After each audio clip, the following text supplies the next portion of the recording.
Assalamualaikum warahmatullahi wabarakatuh. Kami dari kelompok 4 dari kelas C ingin mempresentasikan tentang tablet kunyah albendazole. Perkenalkan kelompok kami, saya sendiri yaitu Salsa Delia NIM 049. Di sini ada teman-teman saya yaitu Nabila Palestika Utami NIM 006, Nabila Rahadatul Aisy 025, Rizky Amalia Utami 047, Anggun Rani Biastuti 066, Alexander Yoel 148, dan Angel Sharon Ross 169. Next. Topik yang akan kami jelaskan yaitu yang pertama ada definisi dan contoh produk, metode pembuatan, eksipien khusus, formula dan rasionalisasi formula, evaluasi dan interpretasi, dan kesimpulan. Dan selanjutnya akan dijelaskan oleh teman saya. Yang pertama itu ada bagian definisi dan contoh. Next.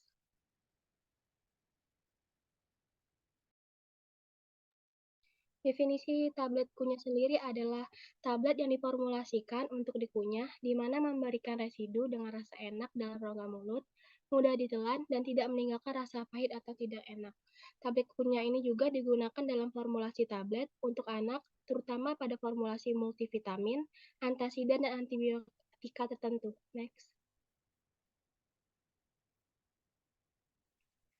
Berikut adalah contoh-contoh dari tablet kunyah yang ada di pasaran. Yang pertama itu ada Proris dengan zat aktif ibuprofen dengan terapi antiinflamasi non-steroid. Yang kedua itu ada Enzana dengan zat aktif asetilsalisilik asid. Terapinya yaitu penurun panas, demam, dan pereda nyeri. Yang ketiga itu ada Maltova dengan zat aktif besi 3 hidroksida dalam sukrosa. Terapinya yaitu pengobatan anemia defisiensi besi. Yang terakhir itu ada Fosrenol dengan zat aktif lantanum karbonat hidrat dengan terapi pengikat fosfat. Next. Selanjutnya ada eksipien yang bisa digunakan dalam formulasi tablet kunyah. Next. Yang paling sering digunakan adalah mannitol, sorbitol, dan sukrosa. Di mana mannitol ini mempunyai kelebihan berupa sifatnya yang non-higroskopis, memiliki kompresibilitas yang baik, memiliki rasa manis, memberi sensasi dingin pada mulut, larut dalam air, mudah kering pada saat proses granulasi. Selanjutnya ada sorbitol, di mana sorbitol ini memiliki kelebihan dengan kompresibilitasnya yang baik dan stabil pada temperatur kamar, serta memiliki kelembapan yang cukup. Selanjutnya ada sukrosa. Sukrosa ini memiliki kelebihan yaitu stabil pada temperatur kamar dan kelembapan yang cukup, serta dapat juga digunakan sebagai pengikat kering. Namun sukrosa ini memiliki kekurangan yaitu serbuknya yang bersifat kohesif. Selanjutnya ada laktosa. Laktosa ini memiliki kelebihan sifatnya yang non-higroskopis, stabilitas fisik dan kimianya sangat baik, dapat larut dalam air, harga yang terjangkau, dan juga dapat digunakan sebagai bahan pengisi yang inert. Namun kekurangan dari laktosa sendiri adalah kristalnya sangat keras dan memiliki rasa yang kurang manis. Selanjutnya ada MDEX dan Maltrin. MDEX dan Maltrin ini mempunyai kelebihan sifatnya yang non-higroskopis, larut dalam air, disintegrasi lebih cepat, sifat pengikatan yang baik, dan memiliki rasa yang manis.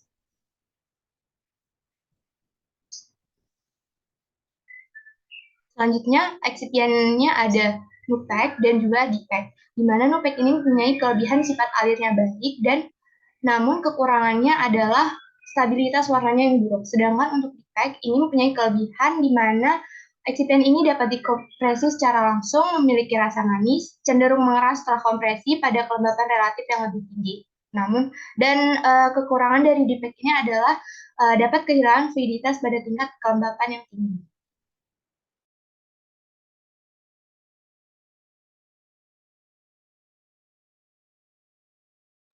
Berikut ini merupakan jurnal yang kami gunakan untuk pembahasan pada tablet hisap.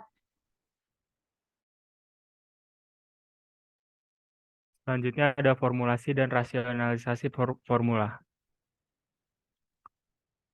Berikut formula yang digunakan. Yang pertama, bahannya albendazole, digunakan sebanyak 50%, berfungsi sebagai zat aktif. Yang kedua adalah PVP K30, digunakan sebanyak 3,76%, berfungsi sebagai pengikat. Yang ketiga ada CCM sebanyak 3,73% digunakan sebagai disintegran. Yang keempat, sakarin digunakan sebanyak 1% berfungsi sebagai pemanis. Yang kelima, avisel pH 102 digunakan sebanyak 38% berfungsi sebagai pengisi. SLS digunakan sebanyak 2,5% berfungsi sebagai agen pelarut. Dan yang terakhir, Mg stearat digunakan sebanyak 1% berfungsi sebagai lubrikan. Selanjutnya, rasionalisasi formula.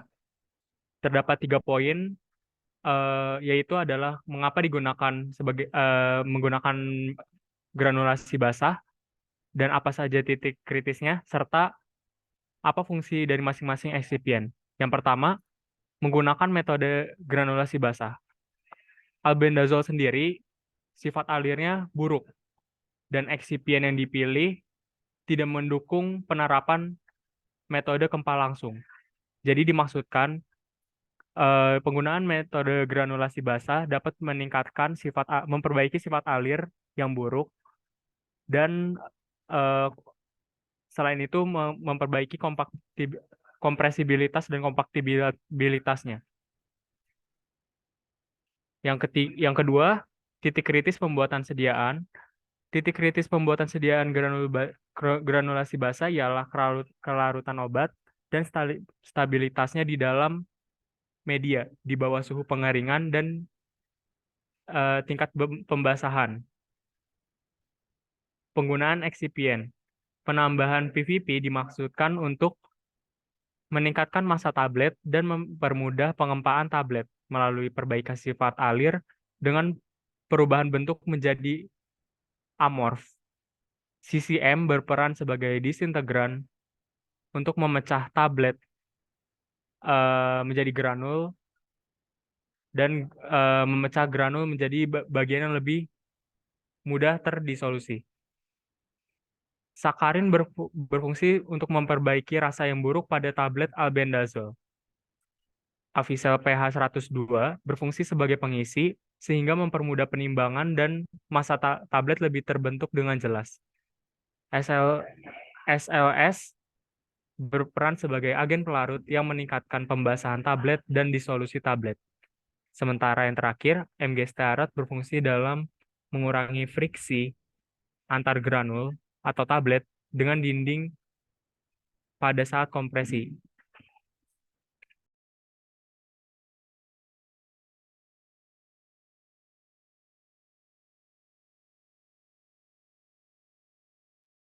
Oke, selanjutnya ini ada di formulasi, di mana itu ada metode pembuatan.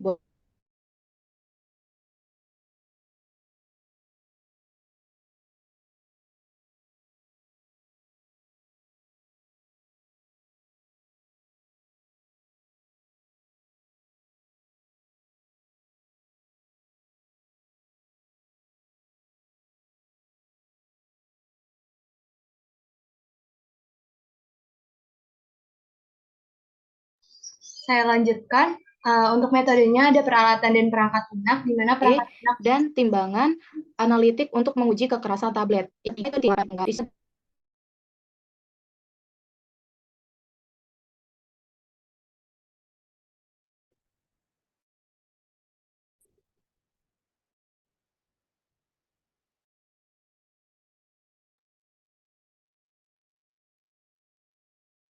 Yang ketiga itu ada timbangan panci tunggal, disintegration, aparatus USP, itu ada gelas ukur, shift analyzer, botol kaca, mesin RWK, TBH. Lalu yang kedua, titik 2 itu ada reagen dan bahan kimia. Itu ada metanol, asam asetat glasial, etil asetat, air suling, eksipiennya selulosa mikrokristalin.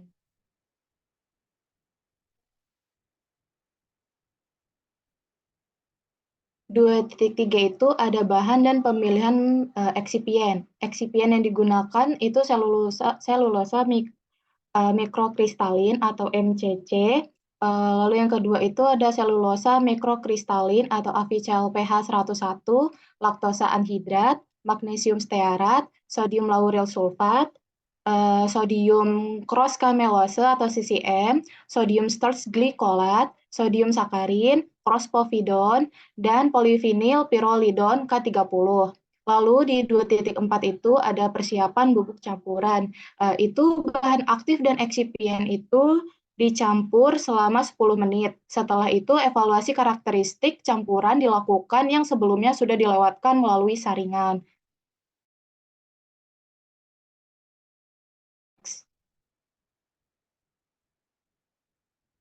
2.5 itu ada kompresi campuran.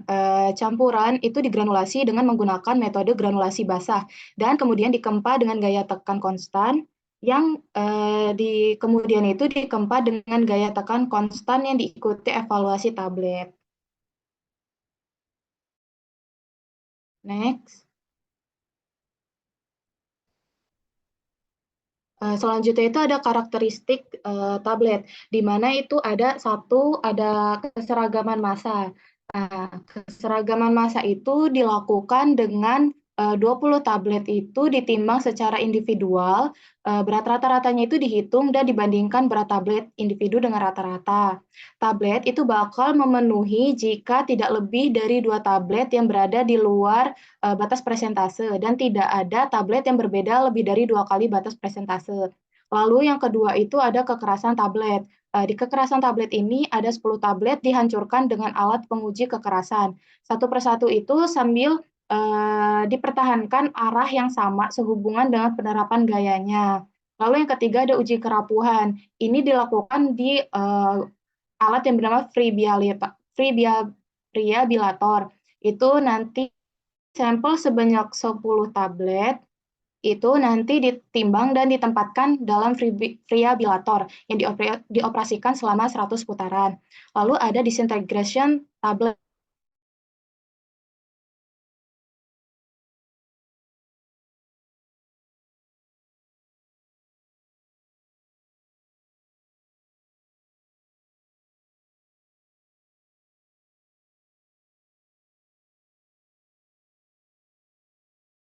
Atau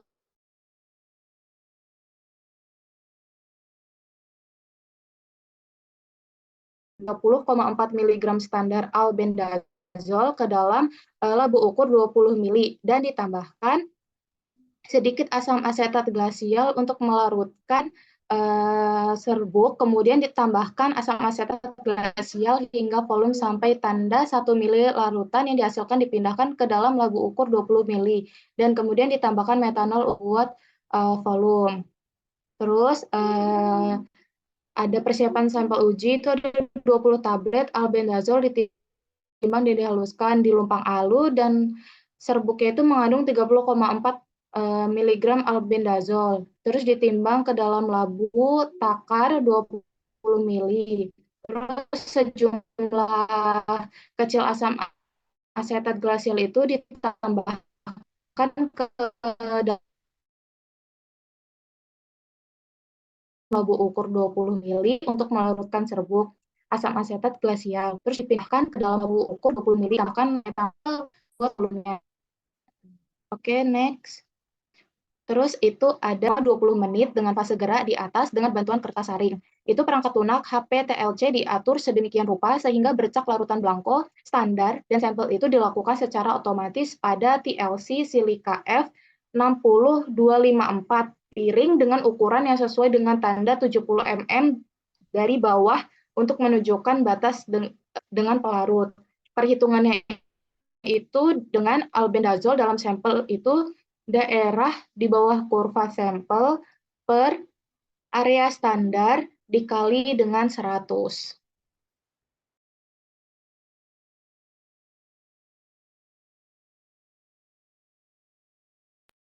Selanjutnya ada interpretasi dan pembahasan mengenai evaluasi tablet. Nah,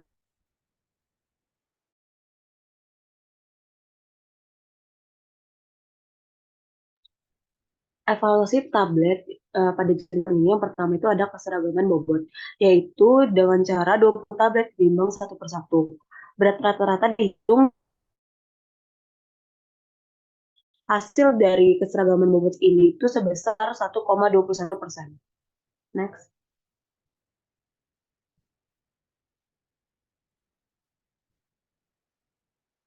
Tablet, yaitu dengan 10 tablet dihancurkan dengan alat penguji kekerasan satu persatu sambil mempertahankan arah yang sama hubungan dengan penerapan gaya. Penguji kekerasan dibersihkan tablet setiap bantuan. Hasil dari kekerasan tablet itu sebesar 7,8 kg per cm kuadrat.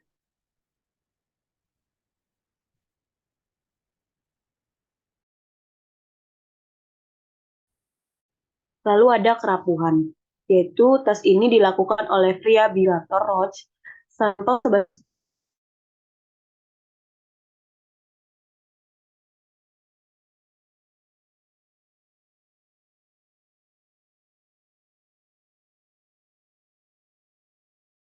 0,23%.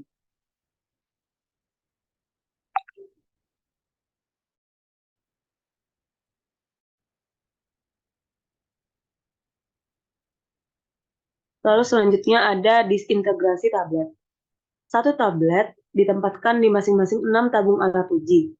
Disintegrasi dan rak ranjang ditempatkan dalam gelas kimia 1 liter berisi air pada suhu 37 derajat Celcius plus 2 derajat Celcius. Waktu yang dibutuhkan semua partikel untuk melewati saringan mesh 10 nanometer dicatat.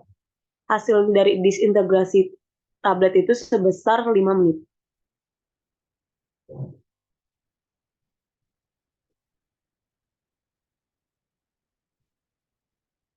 Lalu ada uji disolusi, yaitu dibuat media disolusi lalu dimasukkan ke chamber, dimasukkan ke alat disintegration tester dengan suhu 37 derajat Celcius dan 50 rpm.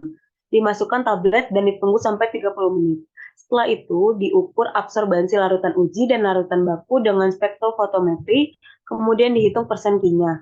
Disolusi tablet yang diperoleh itu sebesar 86,1%.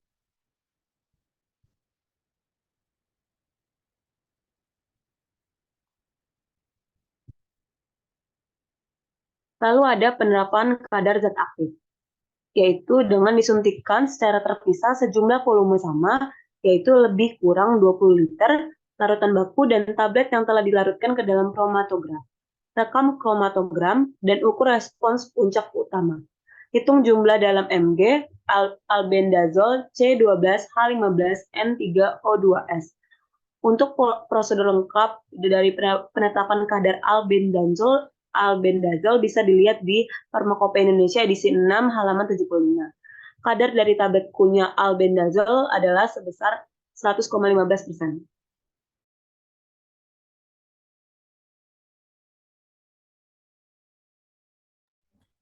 Selanjutnya, interpretasi dari hasil evaluasi. Yang pertama, uji keseragaman bobot. Uji keseragaman bobot bertujuan untuk mengetahui homogenitas dari tablet dan sebagai salah satu faktor penentu keseragaman kandungan zat aktif. Hasil RSD atas BR yang diperoleh itu adalah 1,21% dan sudah memenuhi persyaratan yang tertera di Farmakopeia Indonesia edisi 6, yaitu tidak lebih dari 2%. Next.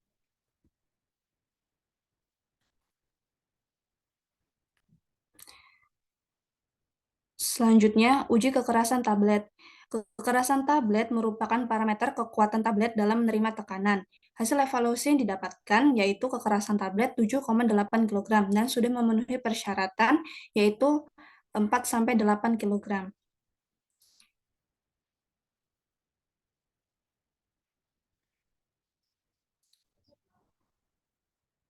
Selanjutnya, uji friabilitas. Friabilitas atau kerapuhan tablet merupakan daya tahan tablet terhadap guncangan mekanik dan pengikisan. Syarat yang baik untuk friabilitas tablet itu adalah kurang dari 1%. Dari hasil evaluasi diperoleh friabilitas sebesar 0,23% dan sudah memenuhi syarat yang tertera. Next. Selanjutnya, uji waktu hancur. Uji waktu hancur merupakan evaluasi yang bertujuan untuk mengetahui waktu yang dibutuhkan oleh tablet untuk hancur menjadi granul yang akan diabsorpsi. Waktu hancur yang diperoleh dari evaluasi adalah 5 menit dan sudah memenuhi syarat, yaitu waktu hancur tablet tidak bersalut yang baik itu kurang dari 15 menit. Next.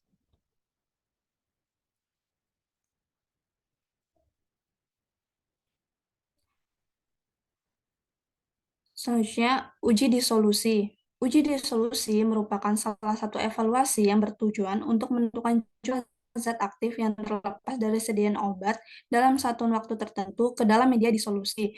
Untuk tablet albendazole dalam waktu 30 menit harus terlarut tidak kurang dari 80% C12H15N3O2S dari jumlah yang tertera pada etiket.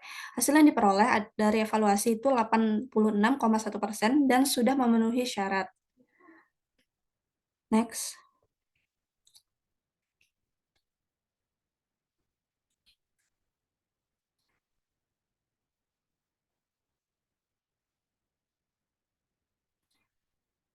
Selanjutnya, penetapan kadar zat aktif. Menurut Farmakope Indonesia edisi 6 menyatakan bahwa tablet albendazole harus mengandung albendazole C12H15N3O2S tidak kurang dari 90% dan tidak lebih dari 110% dari jumlah yang tertera pada etiket. Dari hasil evaluasi, penetapan kadar dari tablet kunyah albendazole diperoleh hasilnya itu 100,15% dan sudah memenuhi syarat monografi yang tertera di Farmakope.